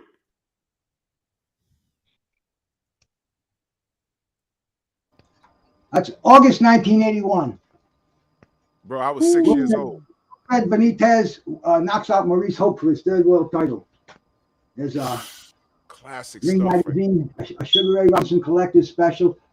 This is how we got to learn about these fighters, man. It wasn't on the internet. It wasn't even through reading books. A boxing fan would buy every magazine every month. That's right. And Ring Magazine would have these specials. They'd have like a Joe Louis, a Ray Robinson, an Ali, a Jack Dempsey, Henry Armstrong, and you'd have this magazine. It'd be on your dining room table. It'd be in the bathroom. You got to know everything about Sugar Ray Leonard from, the 200-page anniversary issue, and that's how I got my knowledge. I didn't talk to the old gurus or the old G's or anything. I'd buy the mag and I'd read it. The Joe Louis edition. They'd have all his pre-fights, and then they'd have his major fights, and then they'd have his Bum of the Month club, and it just got pounded into you because you dug it. You'd read it and you'd say, "Damn, he fought Primo Carnera, the Giant, and this was his first big fight, and he beat the shit out of the guy in Madison Square Garden." And it was just as a matter of fact, you talk to somebody about Joe Louis, and bang, the conversation would get going. They might have even seen him. And you can say, well, I read about the fight with Max Baer, that fourth round fight where Max Baer said, "Hey, I got paid for a fight, not for a funeral." And wow. Quotes like that, you just remember the things. And bro, that's where I come from in boxing. That's why I can relate to a lot of these things. I get a tough time remembering sometimes, but then all of a sudden when the names start dropping, the dates start popping, it's like I start remembering this, and it kind of just almost like revigorating, like the fountain of youth. Better than these reefer joints I got on my side over here, I want to say, I learned a lot of the stuff that I do videos on, a lot of the topics. Everybody in the chat that follows me on the gram, like my brother Boss Red and everybody, they'll hit me up. Like one of the brothers hit me up this morning as soon as I turned my phone on. They say, "Drew, you seen this? You seen this?" The family helps me. Like I had a long conversation with my brother Copper Aborigines. The family helps me with this channel. They help me with the show, man, because I don't see everything. I don't know everything. I am not perfect. But what we do have in common is this sport that don't love us, and all we do is talk about it. Sometimes it could be a venting session, and it could be the best parts for me is a reminiscence session, because a lot of the times I get to sit back and listen to guys like Stormy and Bruce and my brother George. He couldn't attend this morning, but that was a great find, because that brother loves the sport. The former HBO employee, he loves the sport. My brother right here, Mike Biggs, boxing. I met Mike Biggs in 5th grade. And we was talking boxing in the lunchroom. That's how I met him. He's cousins with my best friend. That's how far back we go. And it's a small world, because I didn't even know he was Mike Biggs boxing on YouTube. Whole time I'm on Facebook with him. I said, "Wait a minute." I said, "Wait a minute. You that's you?" I said, "Oh shit." So everyone go subscribe to my brother Mike Biggs. He's doing content again. You know what I mean? I'll tell you a little story that happened with me. My man Mad Chad up in Portland, Maine, he does a little show like I do. And, we go back and forth. I get on his panel. He gets on mine. And I think Mad Chad was in the chat. Was he in the chat? Yeah, he was, man. He was. He good brother out there, man. Sub to Mad Chad. But anyway, bro, he calls me up on a Saturday. He goes, it was the Camboso fight. He says, "You doing anything?" I said, "I'm sitting here watching the Camboso fight." He said, "I'm going to take a ride down. You don't mind?" I said, "Shit, I don't mind." Damn, I'm going to have the wife start frying up some hamburgers. He took a 4-hour ride down from Portland, Maine. Knocks on my door. I'm like, we sat here, we did a live together on the fight. And man, just the people that you meet on here, because you don't, you talk to them, but when you actually touch flesh with these people, it's magic, man. Because who meets boxing heads, face to face anymore? And Mad Chad drove down. We puffed up a freaking storm on my couch. We watched the fight. We took people were coming in and talking to us, and man, it just kind of.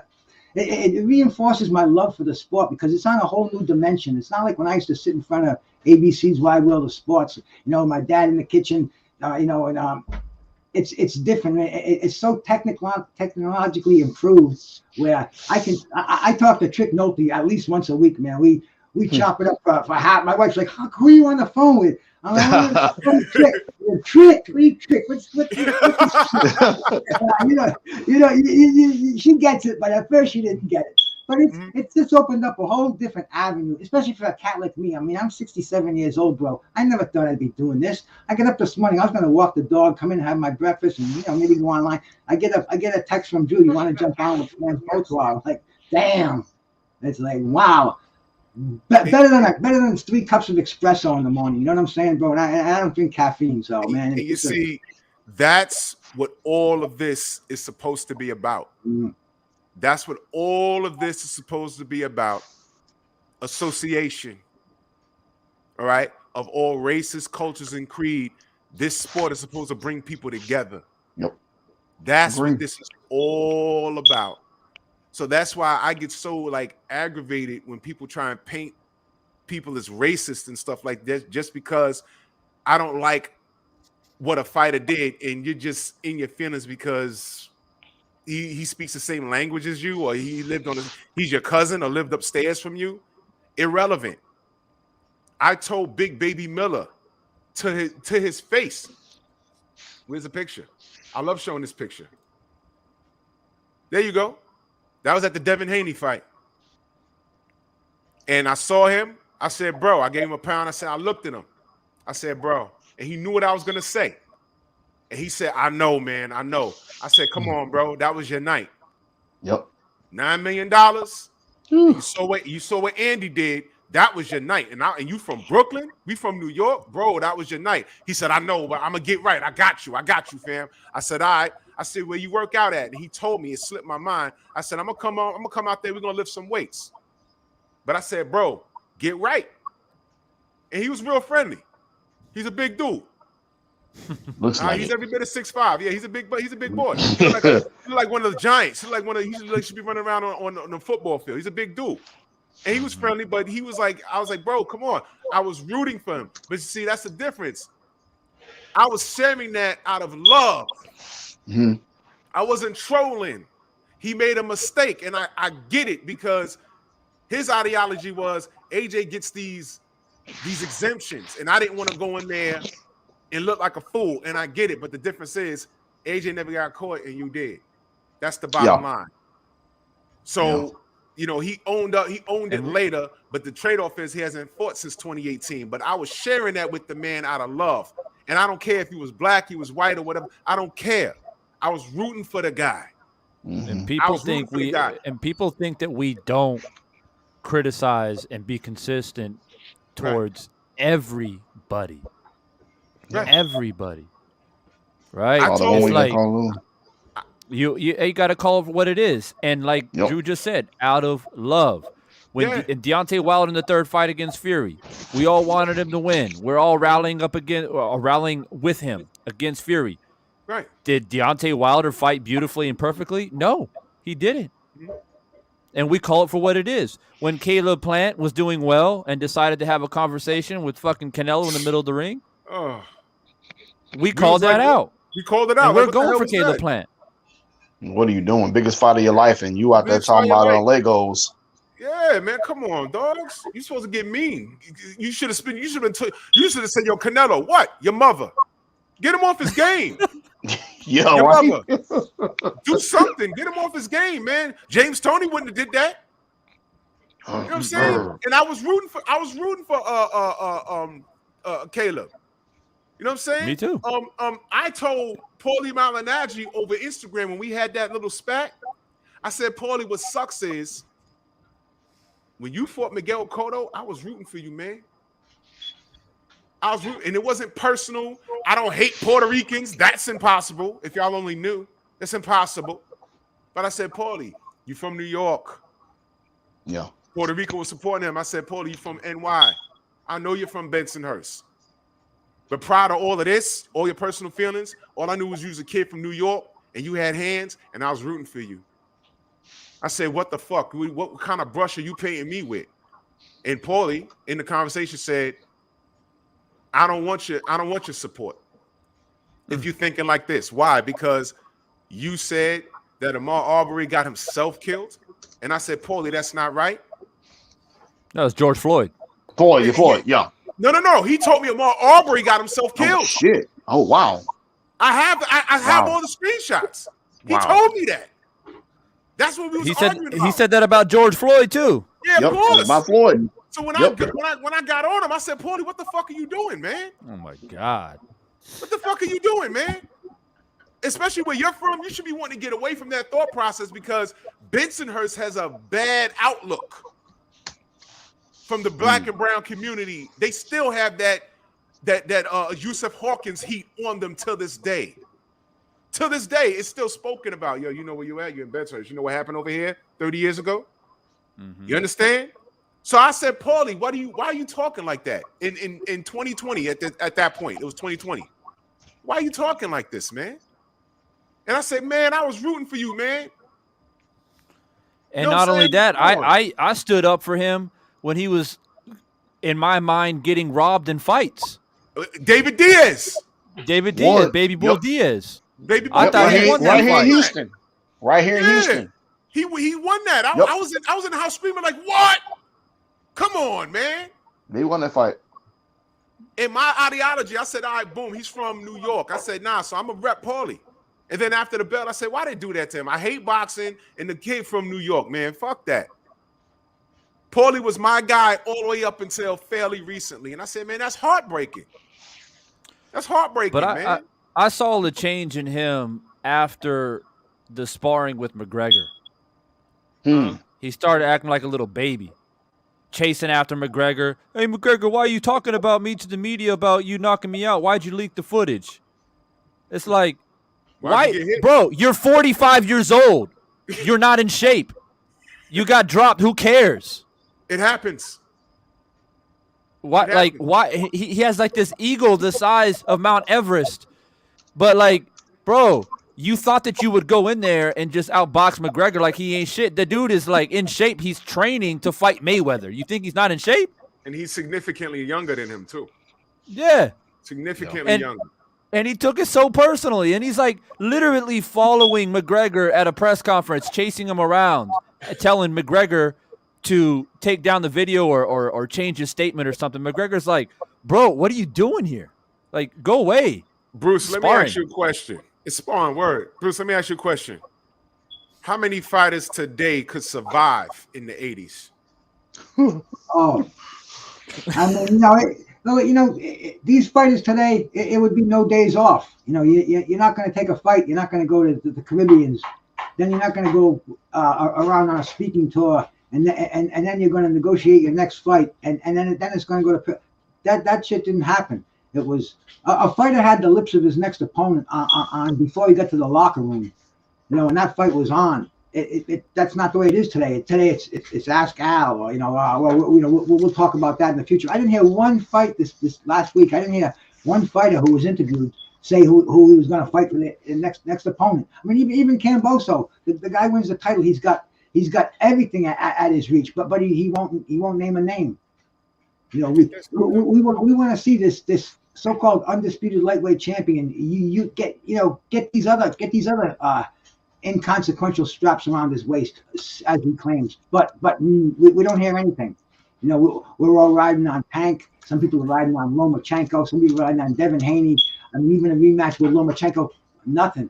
I mean, his fire's hot right now. Cash in on it. That's the problem. We're going to forget his name. Not that anybody even knew what it was a couple of months ago. These guys just don't understand. Everybody's playing the Floyd game, and unless you're Floyd, that's just not going to work. I agree totally. And what sucks is we have the talent in this era. There's a lot of talent. But these guys look are at the just welterweight division. The welterweight division is lit. 135 is lit right now, man. It's crazy. And then don't look now. Anton Russell, he's here. He's here. You understand? You know, we have some robberies, but the talent is still here, man. It's just that there's so much business involved, man. And that's why what we do here is important, because we have those conversations that regular paid for journalists are prohibited to have. When you know you're in front of a fighter, you're supposed to be asking them, what are you doing next? They get in there and start asking, hey man, how's that gym doing? And what's the price on that rope chain you got around your neck? Nobody cares, man. I don't care about that. Stop the cap, man. This is I got a ridiculous. question for the whole panel. And everyone on here is older than me, so I think it means a lot coming from me. 21. Yeah, but I feel like I used to watch Rocky with my dad, right? My dad was probably in his prime when Rocky came out in the late 70s. And watching that as a kid, the whole thing I'm thinking about, I never thought about money. The whole time I watched Rocky, or the whole time I watched Hagler Hearns, my dad made me watch it. I always thought about glory. It was like I was like watching men seeking glory. Now I see men fighting for fame, popularity, and money. Yep. That's what I feel like now. Not one time when I was a kid watching old tapes. You know how ESPN used to have the ESPN classics, and they roll back the old fights. Those guys are getting their face beat in for basically nothing, for glory, to be the best. In divine sense, let me say something about that. It's funny you mention that, because you know Scott Pemberton, the Sandman, right? Yeah. Well, if you go back, I think it was back in 96, I believe, or 97, where him and Omar Shika, they had 2 fights. Jesus Christ. And I think ESPN did like a top 10 fights of all time, or Friday night fights, and both of those fights make the top 10. Scott told me that ESPN will roll the tape of them fighting, but he gets no residuals from the fight. And the promoter and the managers get everything. You see what I'm saying? And the most he ever made for a fight was $35,000, and that was against Jeff Lacey. And I'm thinking to myself, like, he fought Jeff Lacey, the 2 fights with Omar Shika. He fought Charles Brewer. He fought Peter Manfredo. I mean, even them fights right there today will be on a pay-per-view. Should be on a pay-per-view card. Or they'd be headlining a card. You know what I'm saying? Or like they got to make. He hardly make any money for his career, and it's like Keith Thurman them what he's about to do. You know what I'm saying? The $75. Come on, man. I mean, you're right. I mean, just that's why. Scott, we got to get Scott. We got to get Scott back.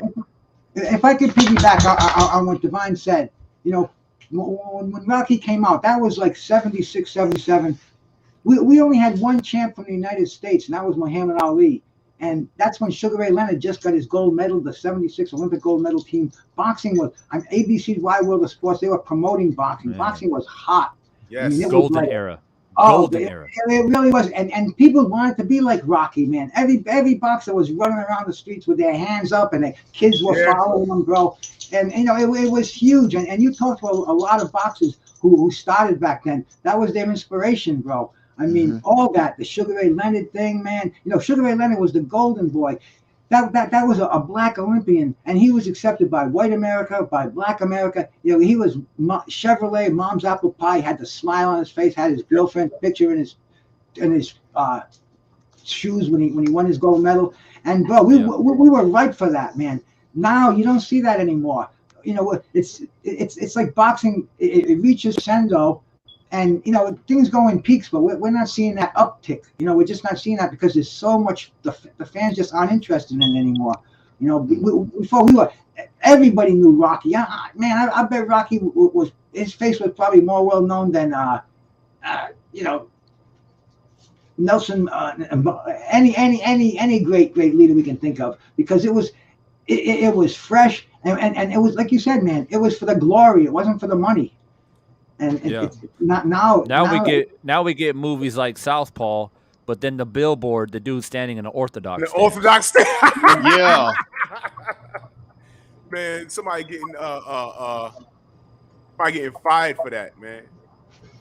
Hey, I got a question to everybody on the panel. What fight of the day that's boxing has a commercial? I mean, a commercial for as an endorsement, like a deodorant. Remember, Marvin Hagler had the right guard. Sugar Ray Leonard had what was it, the Pepsi or something? What did he have? And George Foreman was everything with mufflers and, not only his grill, but everybody else wanted George Foreman as their spokesman. Nobody wants a boxer today because nobody knows who the boxers are today. Didn't that's the bad thing about fighting on free TV, man. Joshua had Under Armour and Andre Ward had Jordan. Oh yeah. Yeah. Okay. I never saw any commercials with Jordan on there. But you know what? My thing is, like, I remember back in the day, man. Like, I remember when Hearns and Irene Barkley fought the first time. Oh yeah, I love this right here, man. I love this. You remember this? Yeah. I don't know about anyone else, but I really feel it's a privilege to be here tonight, and I'm going to try my best to fight. Can't you see I'm working? I'm the real Apollo Creed. I'm the real Apollo Creed. No, I'm sorry. I watched the movie. You stole my script. I just love all these personalities. Show what you can really do. What you can really do. You know my real name, don't you? No, show me. Kid Salami. Kid Salami. Show her what you can do. Come on, show me. Show him. Anyone else?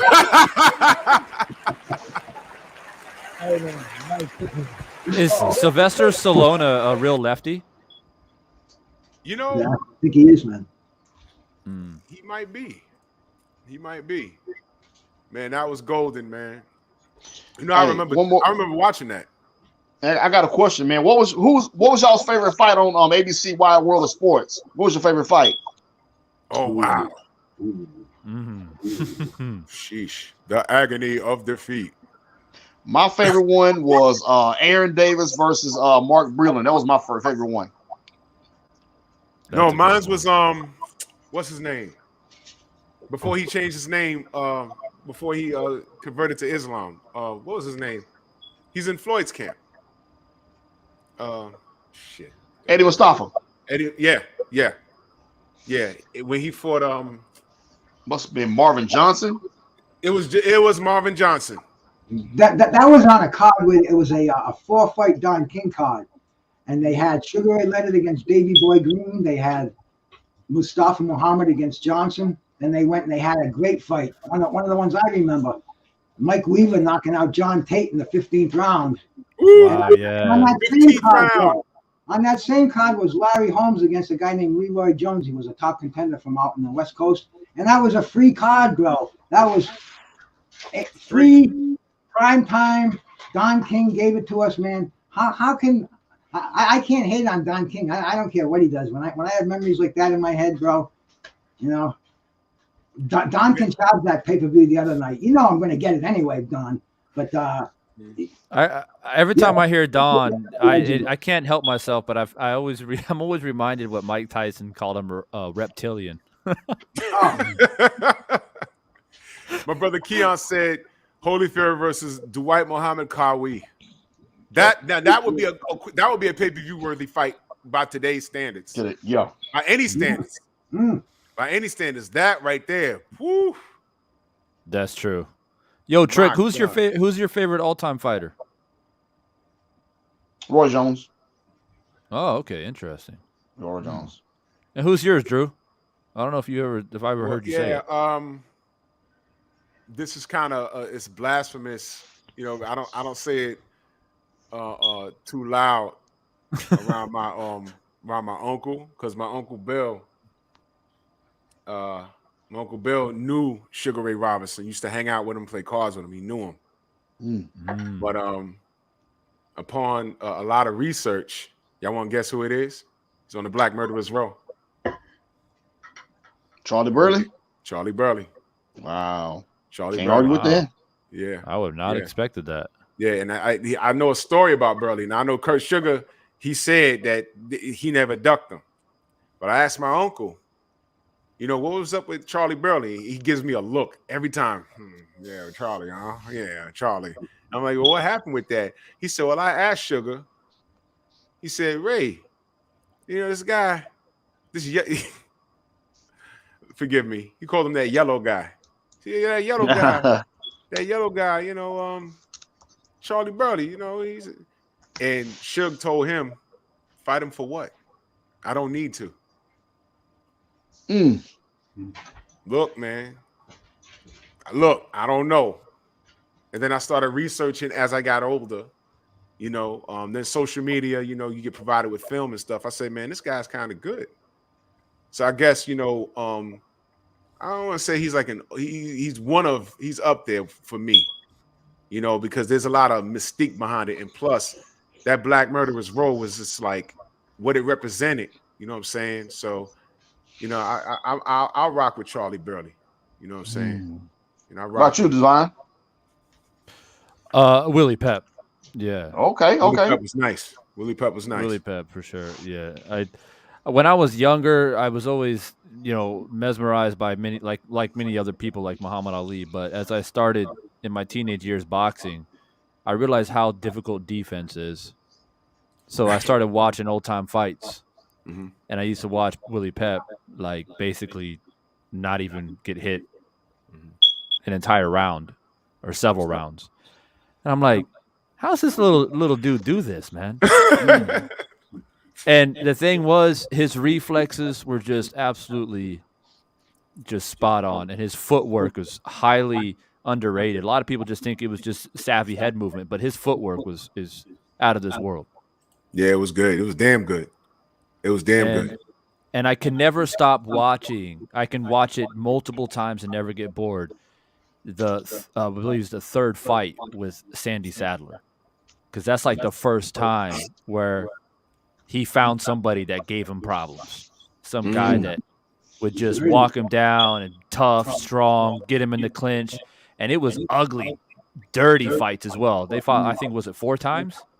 And it was just real rugged. And that moment right there was like, wow. To me, even though he lost the trilogy, it really showed you what Willie Pep was, in my opinion. Right? And goes back to Bruce's point. Back in those days, you lose a fight, it pisses you off, right? It's like, I got to go back in there. I gotta get another shot at this.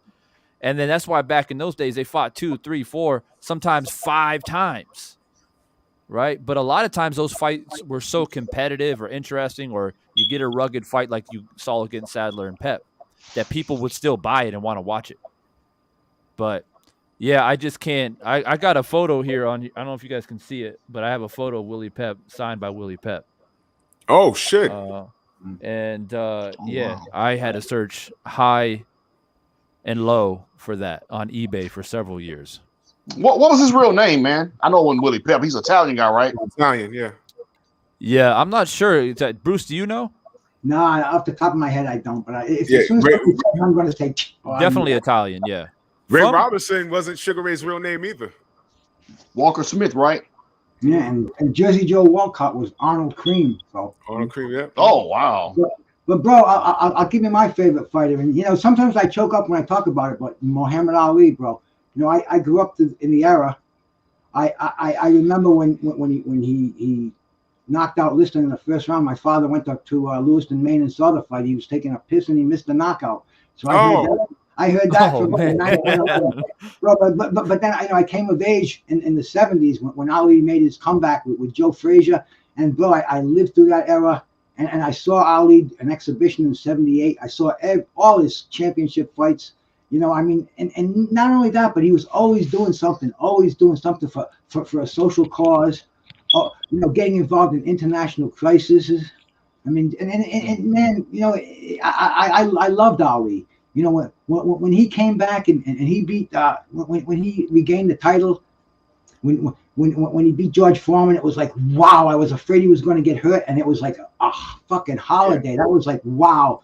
And then, you know, I saw him get beat by Leon. You know, the comeback through the late 70s, and then getting beat by Leon Spinks and coming back and regaining the title for the third time, unheard of in the heavyweight division. And you know, I rode with Ali, and I remember when he got beat by Larry Holmes, man. I went to a closed circuit theater, the Providence Civic Center, and man, you could have heard a pin drop when people were walking out of that fight. You could hear sniffles. You know, nobody wanted their money back. It was just Ali let us down. But Drew got a super chat. All right, well, let me just finish it. Just a couple more sentences. You know, I followed Ali, and he was I was a fanboy. That's the last fighter that I was ever a fan to, man. And when he died, man, you know, I cried that night. Yeah. I loved Ali, man. Ali was definitely my favorite fighter, man. So, man, shout out to Muhammad Ali, man. He's the greatest.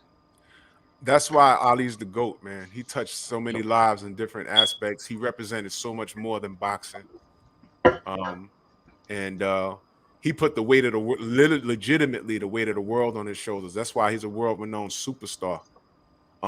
There's people that know who. Go ahead, bro. Before you read that super chat, imagine what like activists are saying now about, you know, social injustices and things like that. But imagine saying that in the 60s. Yeah, man. Right?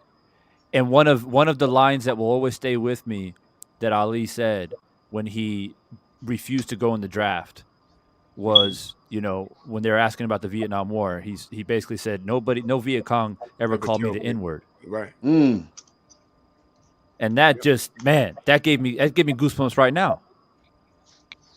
And here we are in 2022.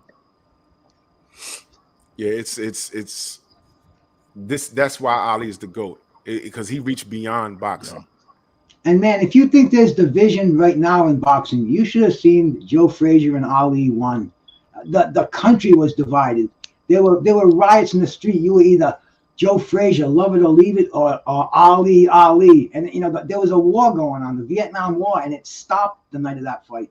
I mean, you just can't say anything more. You know, you talk about people that get on fighters now and the radicalization of boxing. That was, heads were getting busted open in the street. Fans were, Ali fans and Frazier fans were going at each other with fucking baseball bats. I heard about all of that. Yeah. Oh my God, it was nuts, man. It was fucking. Bruce, do you remember when he called out Frazier and told him to meet him at a park? Oh yeah. Everybody ran to the park. What park was that? And I think it was Central Park. And you had news cameras there, and Ali was there, and it was just a wild time, man. You know, rumors were going around, and there was no social media, so you had to, you know, put it on Channel 12 or Channel 10, and there was nothing going on. So you know, it was, you saw it on the late news basically. But there was just so much happening back then. If Ali had social media, he'd be bigger than he is now.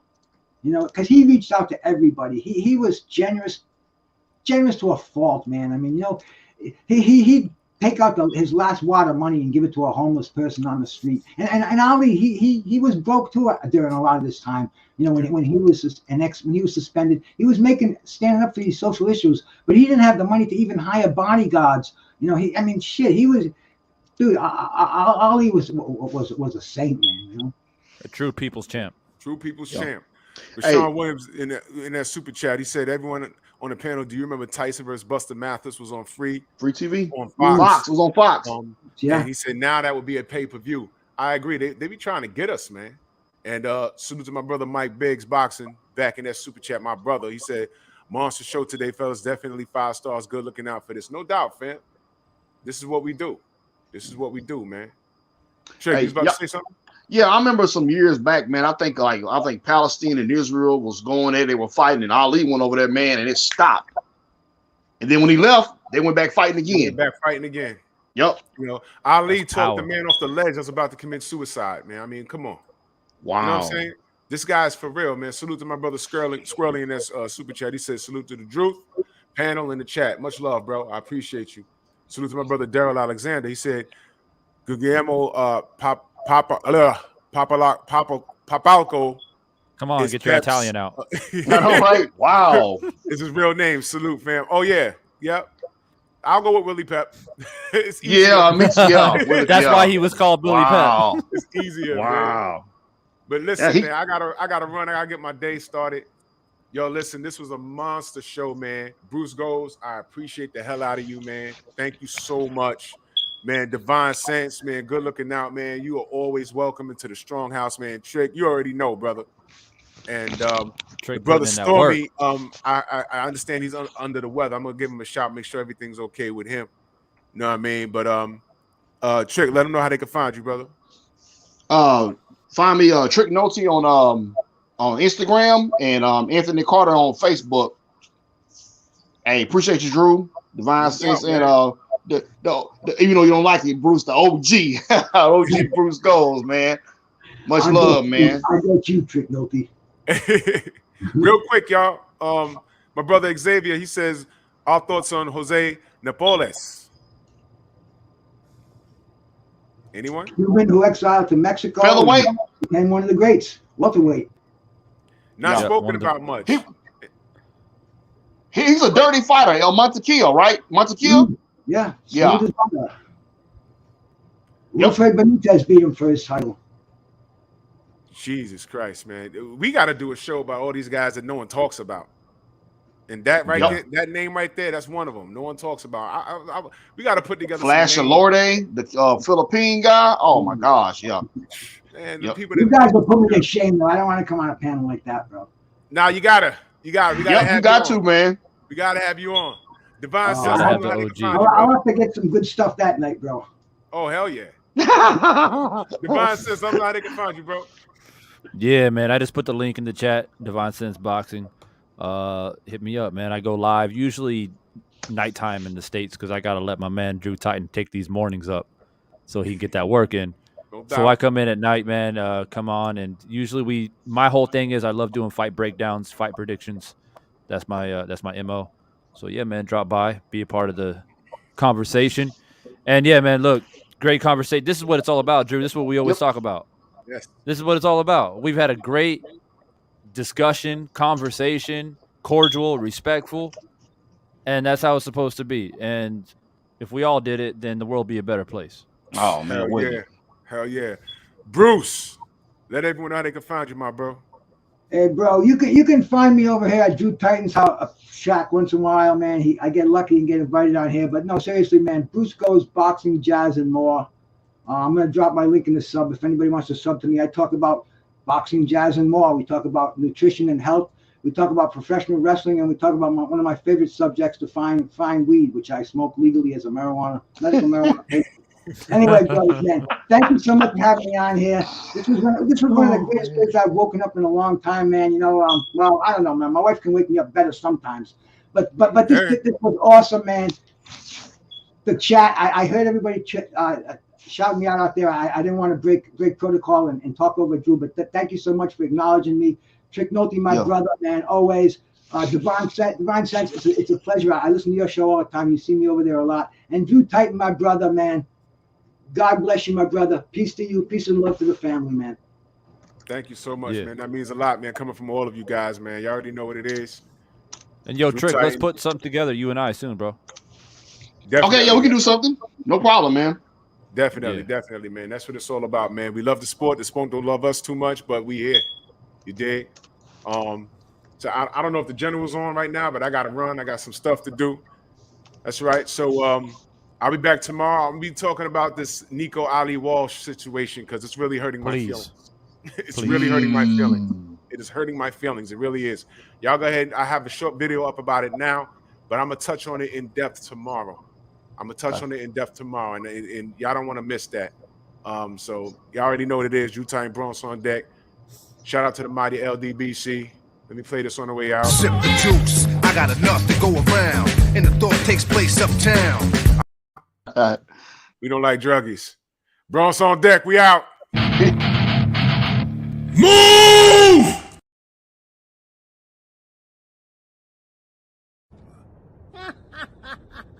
Hello, monkeys. Shut the fuck up. Shut the fuck up.